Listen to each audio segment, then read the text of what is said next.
All right, guys, Each Review with the lovely Fawn Phoenix next to me. Now, in February, if all things are considered, Yep. you're going to be talking about the story of Finding Beauty in the Beast, your Adelaide Fringe show, Yep. where you'll be telling it in your own words.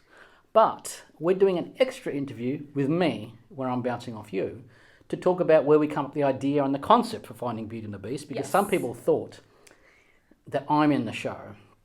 Sadly, Not the sadly, case. I'm Shane sorry, will not be folks. performing. I'm not in the show. I can't do what she does. I can't do what a lot of people do. I can talk about what people do, but I can't do it. So we're just here to talk about the concept of Finding Beauty in the Beast. Just give you a bit of behind the scenes, how we come up with the concept, how do we done it, and stuff like that. How we done it. Yeah. Yeah. So, I had originally signed up to do Fringe, and I was like, you know what? I think I'm going to go ahead and do a whole show based on, I guess, with a theme of a phoenix. Mm-hmm. And I remember coming up to you and be like, Shane, what do you think of this? And you were literally just like, yeah, no, that's not going to work. That's not going to happen. Well, I am honest. Yeah. Not which brutally. which is good, because that probably would have been a total flop if we had kind of continued what that. made you want to do a Fringe show? I should ask first of all. Yeah, no, good question. So I have been involved in the Fringe for, I think, as long as I've been here, Okay. about 5 years ago. Just doing just regular dancing, doing lots of performances here and there. Mm-hmm. And I remember one day I was just like, you know what? Surely producing a show wouldn't be that hard, right? If you could see Oh. the producers' faces after the Fringe is finished, your mind might have changed beforehand. Because although I have not co-produced a show before, I see the anguish and pain, as well as the joy Yeah. of putting shows together, the BS involved behind the scenes, and all the like, which I don't want to be a part of. But Yeah. I was intrigued when you did hit me up and say, I want to put a show together. Yes. I hear your ideas, man. Yep. And I said, oh, yes, I feel seen. Thank you Yeah. so much. I've chucked a lot of ideas around. I've given a lot of free ideas. I've given a lot of money-making ideas to people. All I wanted was a thank you. When people weren't giving thank yous, I was like, Jesus, I'm being used. same. This is the first time I felt fully appreciated. So I'll thank you on camera. Thank you. And secondly, when we started our secret Phoenix business in not late 2023, it was middle of 2023, I think. Yeah. Around when Fringe registrations were due, I think August. August Yeah. is kind of when I think initially reached out to you and was like, Yeah. Shane, I don't know what I'm doing. You don't know probably that much about how to produce a show No. or what we're doing either. Let's just try to But make you it know work. about the Fringe, you said. I So do, help me yes, out with yes. this, and let's see if we can work together to come up with something. Mm-hmm. So that's when you had your Phoenix idea, Yes. which in itself, Wouldn't have worked. but there was a skeleton of something there. Mm. So this is where we played around several meetings, just Yeah. discussing different concepts, what you're looking from a show, what I look for from a show as an Yes, audience member. yes. And that's part of the reason why I did end up reaching out to you, is because you do have such a unique perspective on, I guess, an audience point of view perspective on shows and what exactly, makes a good show, where I am more of the training, the technical, that kind of side of things. I'm the performer. I don't really know, I guess, what an audience feels or how they, What to look for, Yeah, what's yeah. the beats of a show, what works. Not everything's for me, so I Yeah. can't say purely from that. But from an audience member, I can give my perspective. yes. And whether people agree with it or not, that's open to interpretation. But what we come up with was your artistic flair and my mental health anxiety issues. We put them together to create something nice. Beautiful. That's what Something beautiful. Yes. So and yeah. Hence we come up with Finding Beauty in the Beast. Yep. So we took that idea of kind of the rising phoenix, or the phoenix, and kind of I guess dive deeper into that. So why the phoenix? Why is the phoenix an emblem of, I guess, who you are, the struggles that you overcome? And we just kind of dived a little bit deeper into that, and we were kind of well, you know what? Not everyone's going to relate to being a phoenix. That's very much a you type of thing. But let's see what other performers would relate to and what they would kind of, I guess, the creature, the beast that they feel like they would be, and what represents them overcoming their own personal struggles and their own stories. I believe the term koi fish was used a few times as well, where Wasn't it? Glad it didn't work. 10 years ago that everyone had a koi fish. Yeah, the koi fish tattoos. Everyone come back from Bali with a koi fish. Nobody's chosen a koi fish. Thank goodness. Yeah, we're okay. We're okay. Oh my god! But I love your name, Fawn Phoenix, to start with. But I knew it meant something as starting something new. And where even I'm not part of that Phoenix Brigade, but when I moved to Adelaide, started as well, where you can relate it to yourself. But it was when, we've mentioned it briefly in the past, is in the midst of an anxiety attack where I rang up Fawn and left a message on her phone, feeling very guilty but very artistic. In pain, we find some stroke of genius. I wouldn't call it genius, but let's call it genius. We're in the midst of a panic attack. I rang up Fawn and was describing to her exactly what I was going through with my anxiety. This black ball in my stomach that was just taking over my whole body. It supersedes my brain. It just doesn't allow me to do anything. It leaves me full on grasping for anything resembling a human to get onto, to help me drag out of it. And that's where we come up with the concept that we can find some beauty in the beast, where you find the phoenix to help you rise up, starting a new life. And where we thought a lot of artists have stories to tell. Let's hear their stories. Yeah. So a lot of, I guess, kind of the theme around this is each performer is, I guess, kind of identifying a personal struggle that they face. Not only a struggle, a mental illness, a journey or something, some maybe a little roadblock that they've encountered throughout their performing life or in their personal life.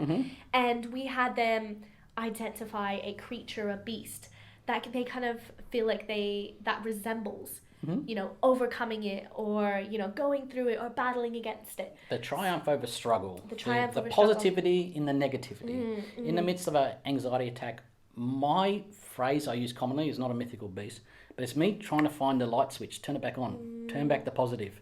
So everyone can find a positive in something to help them overcome, to make them feel like, this is what I overcome to get here. Not even overcome, but this is the roadblock, as you used, that I found, and this is what helped me overcome it. And we're using mythical beasts as a description for something to help us out of it. So we're just creating something very artistic out of everyone's struggles and their own personal things. And so we're really, really excited.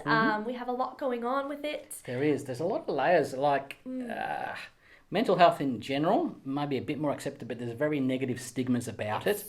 And this is what I found frustrating, which is hard to explain to people who don't have it, who say, just snap out of it, just be happy. It's hard to do that. It's hard with people, why can't you just, this is just general, why can't you just come out as gay? It's easy, just tell people. It's hard for people to come out. You can't just say, just do it. Because people have different obstacles, different fears, different phobias of doing this. Definitely. Something in their past has stopped them from doing this. They can't accept themselves. They feel like, I'm just travelling around in circles, not getting anywhere. But I finally can help myself out of this situation by doing this. And this is what we're trying to defeat. Negative stigmas, not just with mental health, but with people's struggles.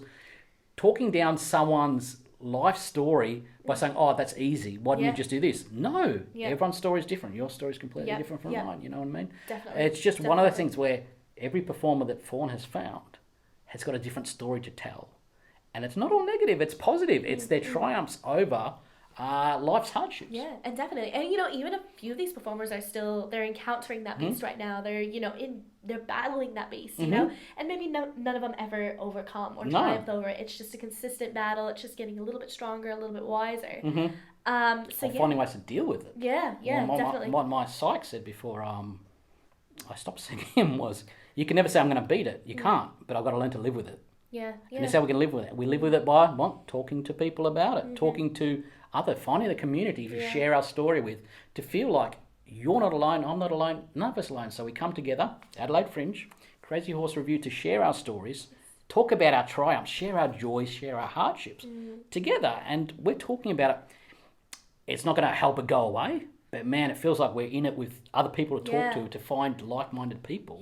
And it doesn't even matter if you don't, but everyone has a story to tell. So this is where we can find and work together to understand it more, defeat the stigmas of not just mental health, dancing in the burlesque industry itself as well? Yeah. So with the venue that we're going to hold our Fringe show, it's going to be Crazy Horse Review, which obviously is a strip club. It does have a bit of a negative stigma attached to it. You know, once people hear about that, and I've already kind of like look at people's reactions. Yeah, and people are like, oh, okay. But we want to invite everyone into our world. We want to kind of see what it's like without actually seeing all the crazy stuff that happens there. We want people to come into the venue because it's a beautiful venue. We have a beautiful setup. We have all these amazing, I guess, like features of it. But we want to bring everyone in, and we want to showcase our performers as well, who are also very much either part of the adult entertainment industry, are, you know, good friends with a lot of people within the adult entertainment industry, within the burlesque industry. We have a lot of people within that industry that we want to showcase. We want to show people that